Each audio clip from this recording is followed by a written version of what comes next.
श्री शिवाय नमस्तु बहन दोस्तों, आज हम आपको एक बेहद अनमोल जानकारी देने जा रहे हैं। 27 मार्च चैत्र नवरात्रि शुक्रवार को पड़ने वाली राम नवमी के शुभ अवसर पर यदि आप यह एक चीज खा लेते हैं तो आपके जीवन से गरीबी हमेशा के लिए समाप्त हो सकती है। जी हाँ, भक्तों, पूज्य गुरु जी ने अभी अपनी कल की शिव महापुराण की कथा में बताया कि आने वाली 27 मार्च चैत्र नवरात्रि रामनवमी के खास दिन पर जिन लोगों के घर में बनाई व खाई जाती है, यह 3 चीजें उनके घर में पूरे साल होती हैं। धन दौलत की वर्षा। जी हाँ भक्तों, 27 मार्च 2026 को पड़ने वाली चैत्र नवरात्रि रामनवमी, जो चैत्र के दौरान पड़ने वाली प्रथम चैत्र नवरात्रि रामनवमी है। यह नवमी बहुत ही शक्तिशाली और चमत्कारी रामनवमी है, क्योंकि यह चैत्र के महीने में पड़ी है। चैत्र का दिन चल रहा है, इसलिए इसका महत्व और भी अधिक बढ़ गया है। महिलाएं चैत्र नवरात्रि रामनवमी का व्रत अपनी इच्छा पूर्ति तथा घर में सुख समृद्धि के लिए रखती है। वैसे तो यह व्रत मौन रहकर रखा जाता है, मगर आपको चैत्र नवरात्रि रामनवमी के दिन एक चीज जरूर ही खा लेना है। इससे आपकी धन दौलत में वृद्धि तो होगी ही होगी, साथ में आपके घर में धन दौलत की वर्षा होगी। इसीलिए भक्तों, आप अपने फायदे के लिए इस वीडियो को पूरा ही देखें, आधा अधूरा ना देखें। कई लोग होते हैं जो वीडियो को बीच बीच से देखते हैं, काट काट कर देखते हैं, और फिर ऐसे व्यक्ति को जीवन में कभी सफलता हासिल भी नहीं हो सकती। इसलिए वीडियो को आधा अधूरा छोड़कर ना जाएं। आप वीडियो को पूरा ही देखा करें, क्योंकि भक्तों, यह चैत्र मास की पहली रामनवमी पूरे के पूरे 144 वर्षों के बाद दुर्लभ संयोग में पड़ने जा रही है। और पूज्य गुरु जी ने कहा है कि 27 मार्च चैत्र नवरात्रि रामनवमी के दिन भले ही कुछ मत खाना, लेकिन यह एक चीज जरूर खा लेना। भगवान भोलेनाथ जी और माता लक्ष्मी जी के आशीर्वाद से आपके घर में इतना पैसा आएगा कि संभाल नहीं पाओगे। साथ ही दोस्तों, हम आपको यह भी बताएंगे कि चाहे कुछ भी हो जाए, लेकिन 27 मार्च रामनवमी पर ऐसा भोजन घर में भूलकर भी मत बनाना, और ना ही उसे खाना, पूरा घर परिवार बर्बाद हो जाएगा। साथ ही भक्तों, इस वीडियो में जानिए 27 मार्च रामनवमी पर ऐसा क्या खाना चाहिए जिससे कि आपके जीवन में भगवान भोलेनाथ की कृपा प्राप्त हो। साथ ही दोस्तों, इस वीडियो में हम आपको यह भी बताएंगे कि 27 मार्च चैत्र नवरात्रि रामनवमी पर भूलकर भी ये 4 काम कभी मत करना नहीं, तो बर्बाद होते देर नहीं लगेगी। साथ ही भक्तों, रामनवमी पर आपको ये 7 काम कभी नहीं करने चाहिए। जो भी माताएं बहनें रामनवमी के दिन इन 7 कामों को करती है तो उसकी जिंदगी बर्बाद हो जाती है, उसके घर में कंगाली छा जाती है, और जिस घर में भी ये 7 कार्य होते हैं, माता लक्ष्मी ऐसे घर से हमेशा के लिए चली जाती है।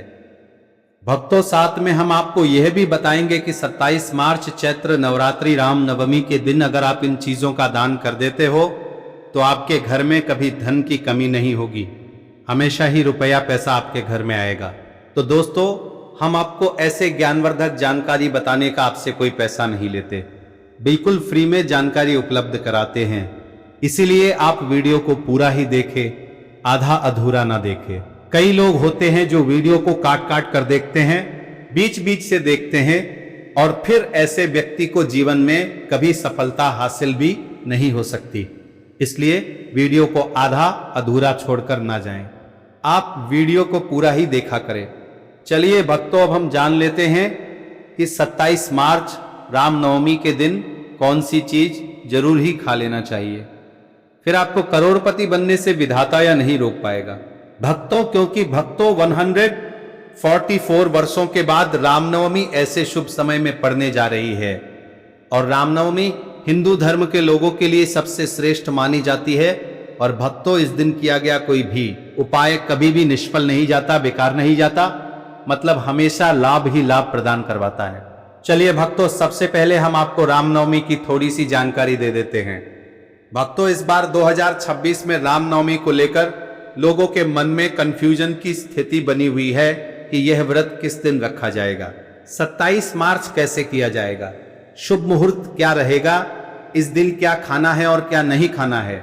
इस वीडियो में हम आपका सारा कंफ्यूजन दूर कर देंगे।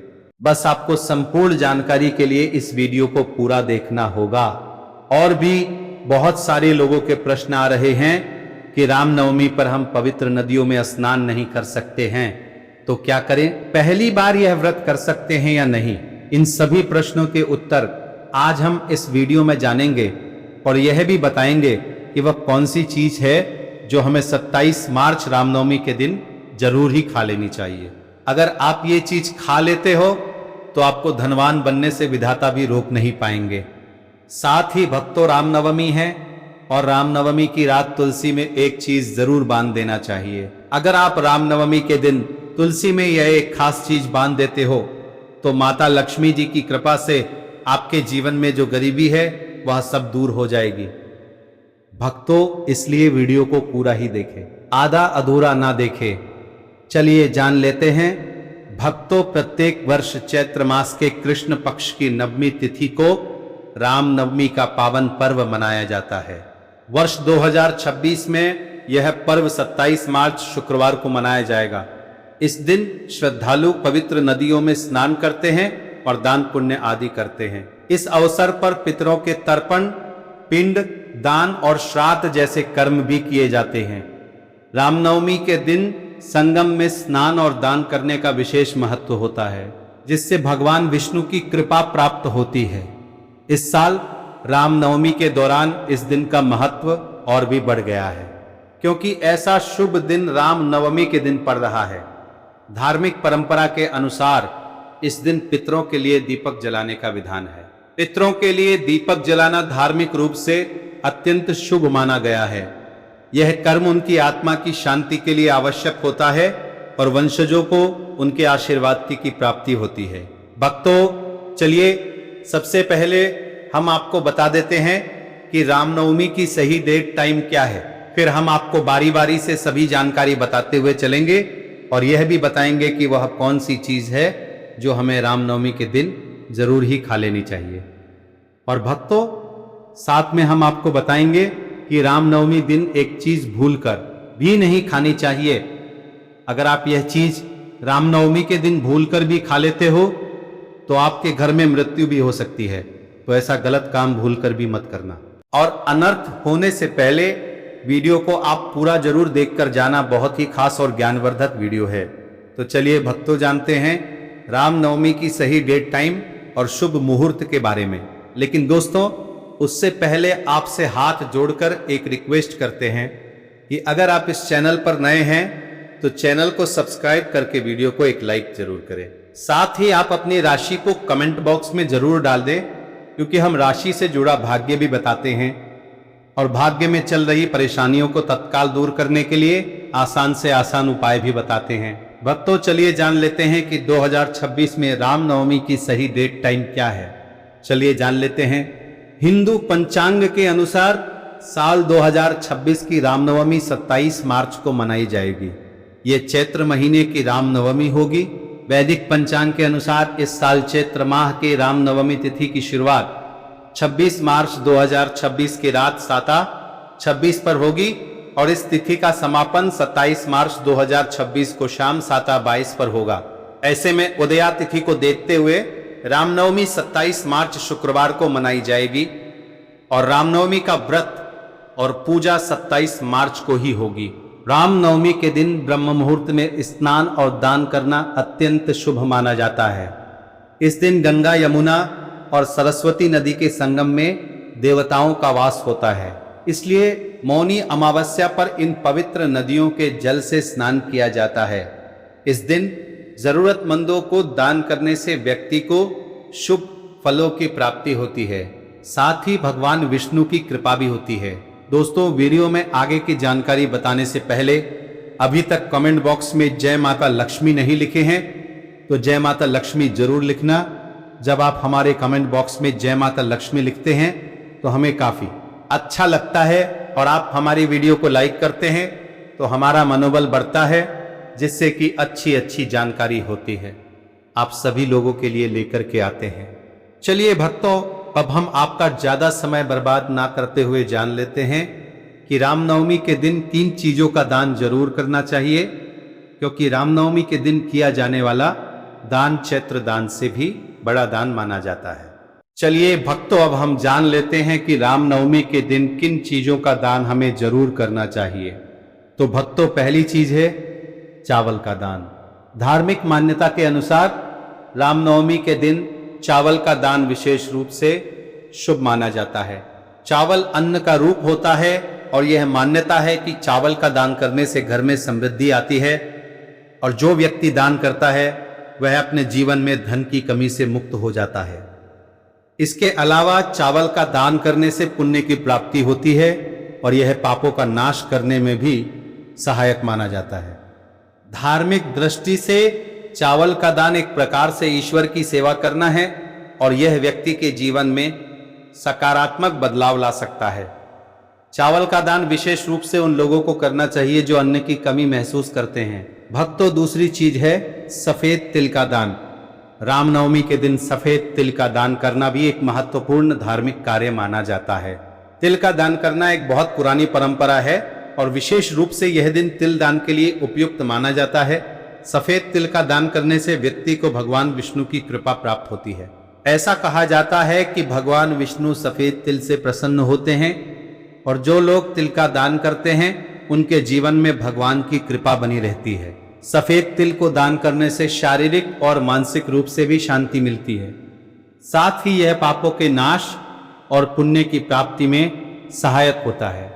तिल के दान से विशेष रूप से जीवन में सुख, शांति, समृद्धि और आंतरिक संतोष की भावना उत्पन्न होती है।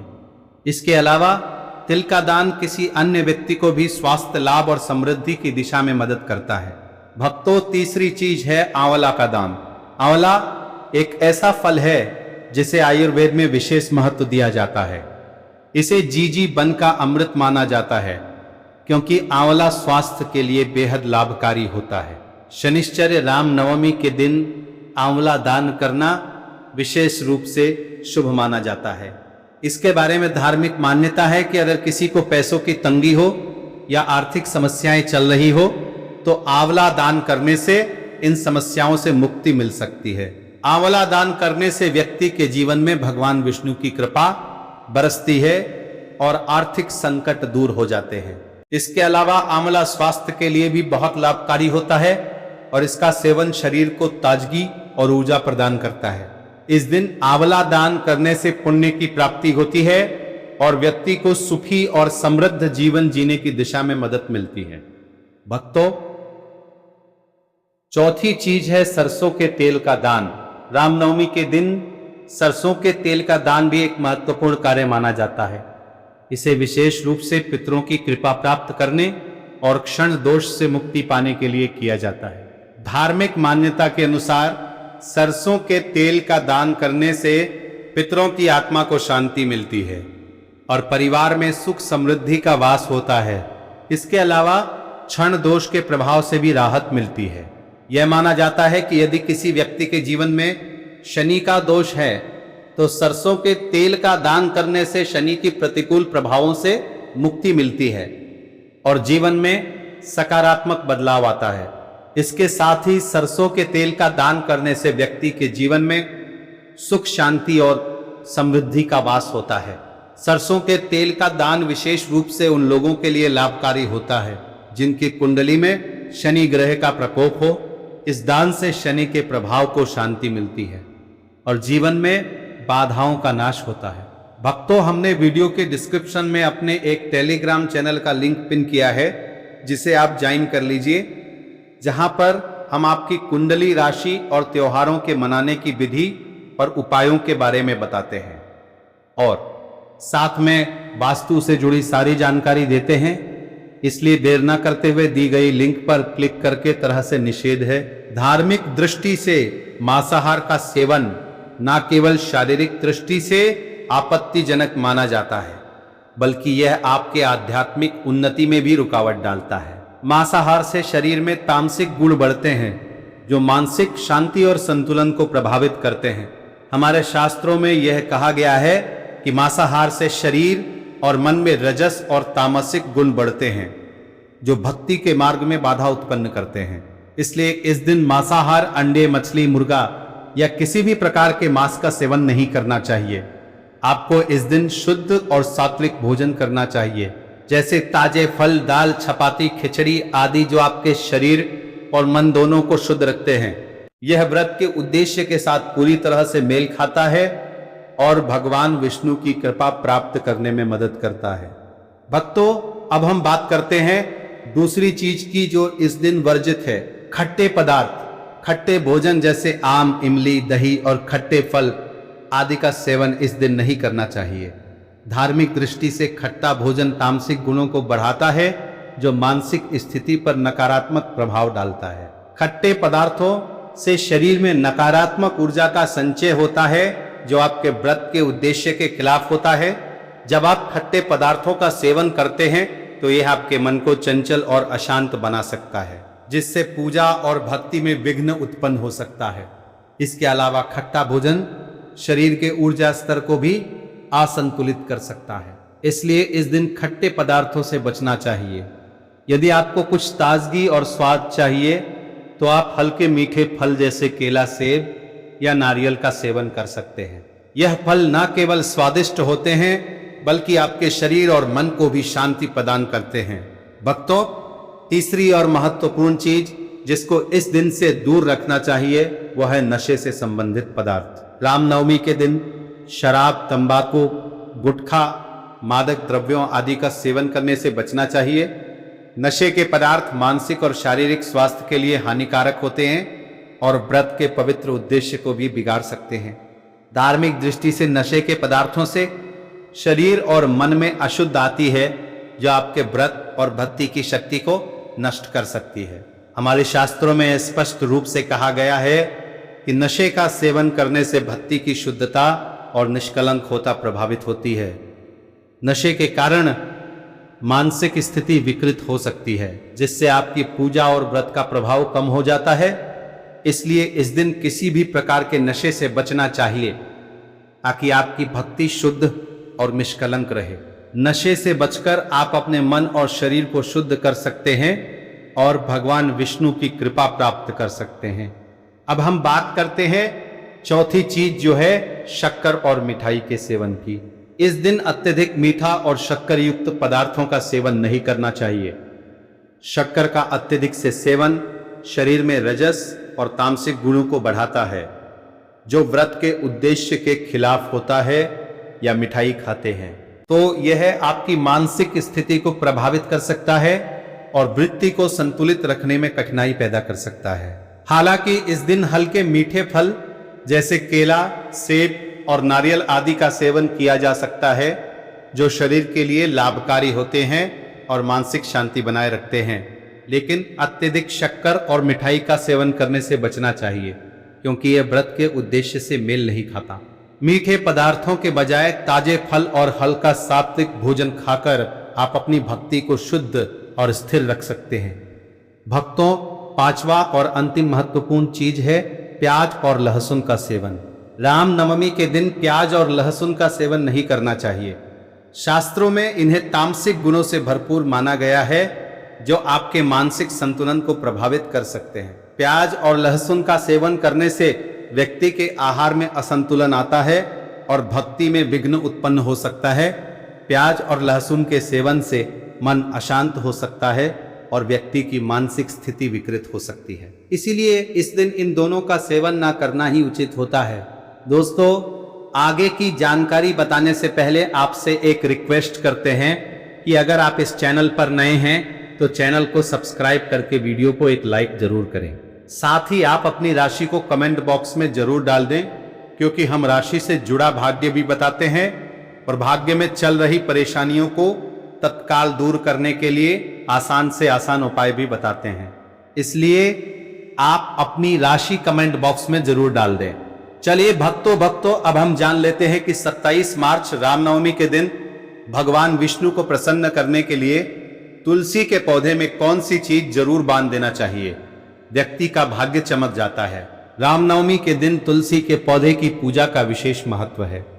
इस दिन पूजा करते समय सबसे पहले व्यक्ति को सुबह स्नान आदि से निवृत्त होकर शुद्ध अवस्था में तुलसी के पौधे के पास जाना चाहिए। इसके बाद तुलसी के पौधे को गंगाजल से स्नान कराना चाहिए। गंगाजल का छिड़काव करने से तुलसी के पौधे की पवित्रता और भी बढ़ जाती है और वातावरण में एक शुद्धता का संचार होता है। इसके बाद तुलसी के पौधे पर हल्दी रोली और चंदन लगाना चाहिए। भक्तों, रामनवमी के दिन तुलसी के पौधे पर कलावा या मौली धागा बांधने की परंपरा है। कलावा बांधने से भगवान विष्णु और माता लक्ष्मी की कृपा प्राप्त होती है। यह परंपरा विशेष रूप से घर के सभी सदस्यों के लिए खुशहाली, अच्छे स्वास्थ्य और समृद्धि की प्राप्ति का संकेत मानी जाती है। कलावा बांधने से परिवार में सुख, शांति और समृद्धि का वास होता है और यह पूरे परिवार के लिए एक सुरक्षा कवच के रूप में कार्य करता है। कलावा को बांधते समय व्यक्ति को विशेष ध्यान रखना चाहिए कि वह इसे श्रद्धा और विश्वास के साथ बांधे। इससे घर में नकारात्मक ऊर्जा का प्रवेश नहीं होता और सकारात्मक ऊर्जा का संचार होता है। साथ ही यह व्यक्ति के जीवन में एक नई ऊर्जा का संचार करता है जो उसके कार्यों में सफलता और समृद्धि लाती है। भक्तों, रामनवमी के दिन तुलसी के पास मीठे भोग जैसे गुड़, तिल और फलों का प्रसाद अर्पित करना चाहिए। यह भगवान विष्णु के प्रति श्रद्धा का प्रतीक माना जाता है। गुड़ और तिल का विशेष महत्व है क्योंकि यह भगवान विष्णु के प्रिय पदार्थ हैं।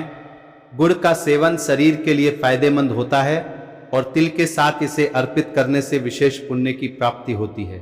गुड़, तिल और फल अर्पित करने से घर में समृद्धि और धन की वृद्धि होती है। यह मान्यता है कि इस दिन भगवान विष्णु को यह भोग अर्पित करने से उनके आशीर्वाद से व्यक्ति के जीवन में दरिद्रता और परेशानी दूर होती है और खुशहाली का वास होता है। तो दोस्तों, यह थे पूज्य गुरु जी द्वारा बताए गए कुछ बहुत ही खास उपाय। अगर आपको जानकारी अच्छी लगी हो तो वीडियो लाइक करिएगा। मिलते हैं फिर एक नए वीडियो के साथ।